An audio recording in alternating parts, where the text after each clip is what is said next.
samtang ang mahimang gikan sa imahe, si paubos kini nga daw gikanaog sa ubos nga altar. Dinhi wala nay hunong ang hugyaw sa mga deboto.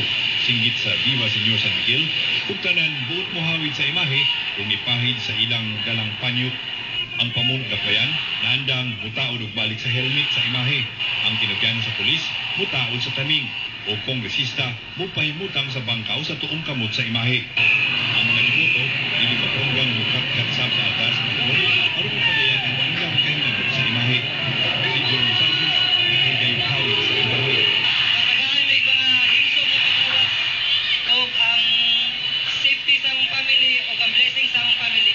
O padayag sa debosyon no, sa mga iliganon diha sa ilang pagtaod sa atong patron. Dayon usab kini katawag sa pagpako no, sa tawag sa pagpako sa mga tao. Napunta ay padayon nato ang atong panaghiusa, panagtinabagay o pag-ampo, paghangyo sa atong protector, Senyor San Miguel na kanunay gyud nga iyang bantayan, protektahan. Simbolo sa pagod sa patron San Miguel sa selebrasyon sa pagboto ang iibong pagpaubos sa imahe sa patron San Miguel.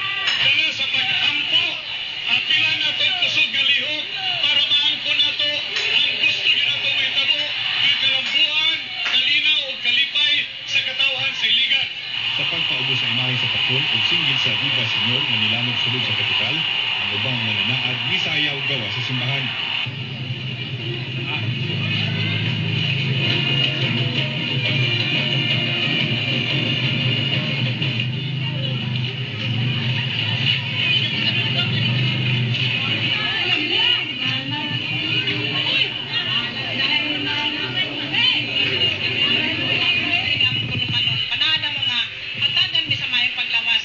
Sa pagkanaog sa imahe sa patron, sugdan na sab ang siyang kaadlang novena hangtod sa adlaw sa kapistahan sa Setyembre 29. Ronnie Indiares, patron sa Northern Mindanao.